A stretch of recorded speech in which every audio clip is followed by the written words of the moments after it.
for 2019. Who sticks out for you the most, and who would you like to see from the 2019 class, just based on what you've seen at the moment, be a Raider next year? Who do you think would fit our sort of off the way our offense is going? What position you want?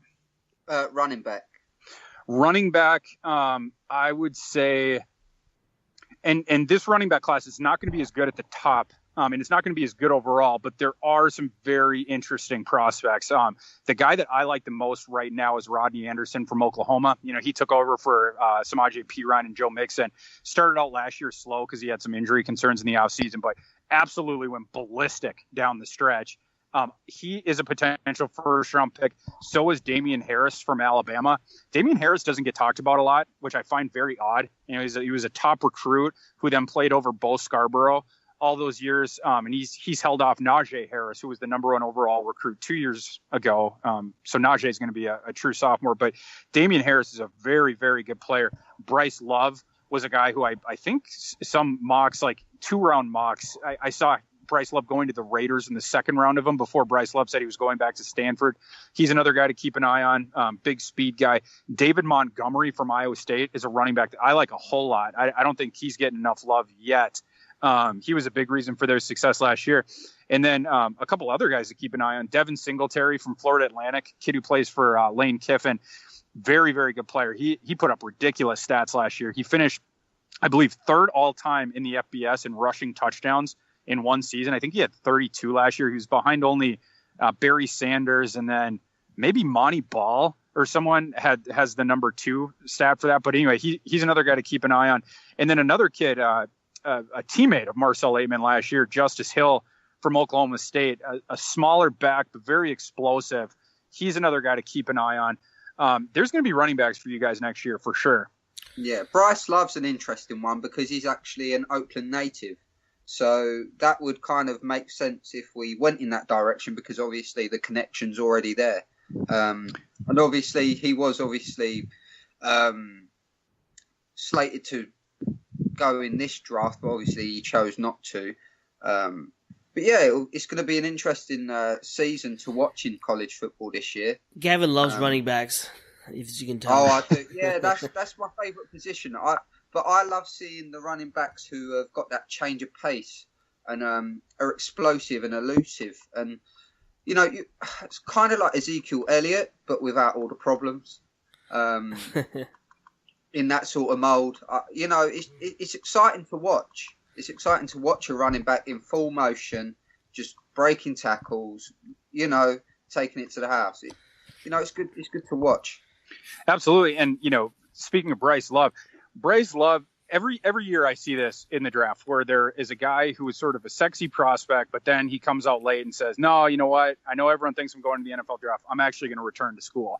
And what you see every year with those guys is their games get nitpicked like crazy because people with my job, we already know, Bryce Love's going to be a guy who's going to, figure prominently into the next draft, seeing as though he would have figured prominently into this one, but pulled out.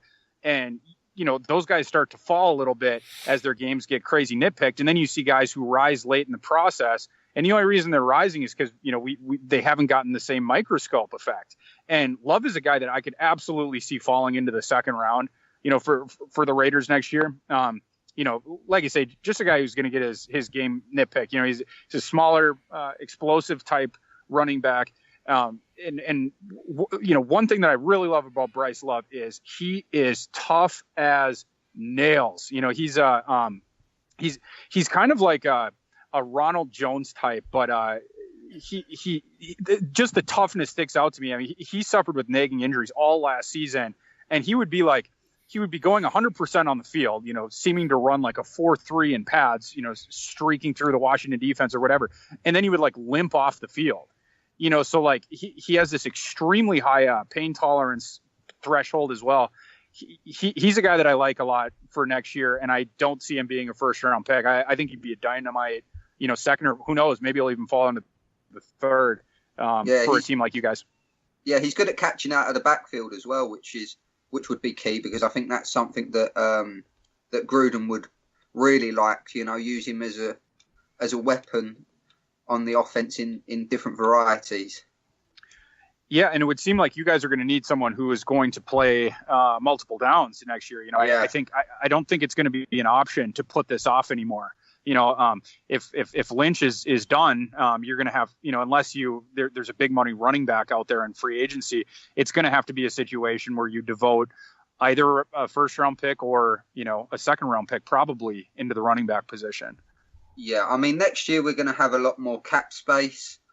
So we're going to have a little bit more wiggle room, but there's still obviously other deals that we need to get done, like Amari Cooper and stuff. But I think there's more value in using a second round pick in the draft than using a lot of cap space to sign a free agent, unless they are of the higher caliber.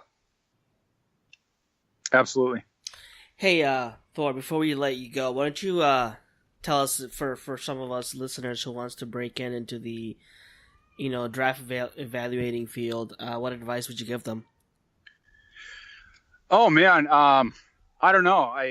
I've heard this answer given before, and I feel like it's the same for me. I mean, for me, it was just sort of luck. It's, you have to get your foot in the door, and then you have to work really hard, and then you just have to hope to get lucky. And that was sort of my case. Like, I started working for Rotoworld about a decade ago as a part-time baseball writer. I just worked really hard, and then this opportunity to bounce over to the college football and the NFL draft section opened up about 4 or 5 years ago, and that's always been my first love. College football was always my first love. The NFL draft being right with a part of it. I've been following the NFL draft since I was 5 or 6 years old. I still remember I was at a birthday party the year that Randy Moss came out. And I loved Randy Moss in that class. And I kept, stealing myself away from this birthday party when I was a little kid to go to the TV. And I kept seeing Randy Moss was still falling. And I was just thinking to myself, is he going to get to the Vikings? And the Cowboys were supposed to pick him, and they turned their back on him too. And he ended up going to the Vikings. I remember celebrating it. My friends had no idea what I was talking about. But yeah, it's if you have a passion for it and you're able to get your foot in the door and you're happy to work your buns off, come and join me, because it's a fun job to have for sure. Yeah, definitely. I mean, a lot of us, like, I do this on the side because it's just, I love it, but to do it and get paid for it, that's awesome. Yeah, maybe I'll consider you it's pay crazy. Correspondent. Yeah, absolutely. Come from a different point of view. Yeah, well, thank you so much for giving us your time. We appreciate it, and good luck to your Vikings. And if you guys have a real shot at going to the Super Bowl this year, so all the best. Thanks, man. Yeah, appreciate it. If you guys can come and check out my work on Twitter at Thorku, and come and check us out at Rotoworld. Absolutely, we got all your news for you there. We'll tweet that out as well. Great, appreciate it, guys. Cheers. Right, thank you. Thank you very much, care. man. Thanks, guys. Bye-bye. Bye.